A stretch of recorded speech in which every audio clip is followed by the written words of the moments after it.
এদেশে বউয়ের দোষ কোনটা জানেন? যখন কোনো ছেলে মাকে সম্মান করে না, ভরণ পোষণ করে না, বলে যে বউয়ের দোষ। তো এই বেটা কিন্তু সিগারেট খায়, বউ কিন্তু বলে যে সিগারেট খাইও না।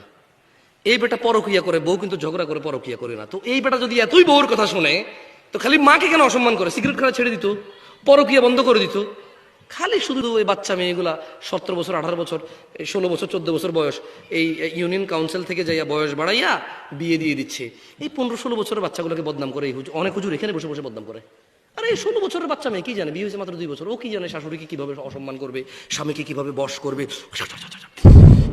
হ্যাঁ, ও বাচ্চা মেয়ে কি জানে এখনো যে ও স্বামীকে বশ করে ফেলবে, বাপকে খাওয়াইও না, মাকে খাওয়াইও না, স্বামী মেনে নিবে, না মেনে নিলে কিছু একটা হয়ে যাবে স্বামীর। এরকম তো না। ওই ছেলে নিজেই দুষ্কর্মী, ও নিজেই পাপিষ্ট। ও বিয়ের আগে মাকে বলতো তোমার কথা শুনতে পারবো না, বিয়ের আগে বলতো টাকা না দিলে ঘর জ্বালাই দিব, বিয়ের আগে বলতো হুন্ডা না কিনে দিলে বাপকে বলতো আমি বের হয়ে যাবো একদিকে। ও বিয়ের আগে ও বাপ মাকে অসম্মান করতো, বিয়ের পর আরো বেশি করে। এটাই ও বউয়ের কথায় মা বাপ খাওয়ায় না, এই কথা তো আমি এগ্রি করি না।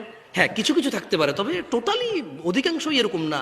বউ বলে পরকিয়া করিও না, ও করে। বউ বলে সিগারেট খাও না, ও খায়। বউ বলে জুয়া খেলিও না, ও খেলে। বউ বলে তুমি জলদি বাসায় আসো, ও দেরিতে বাসায় আসে। তো ওগুলা কেন বউর শোনে না? খালি মা বাপের অসম্মানের সময় বউর কথা শোনে না। আপনি শুধু শুধু ওই বাচ্চা মেয়েটাকে দোষ দিচ্ছেন।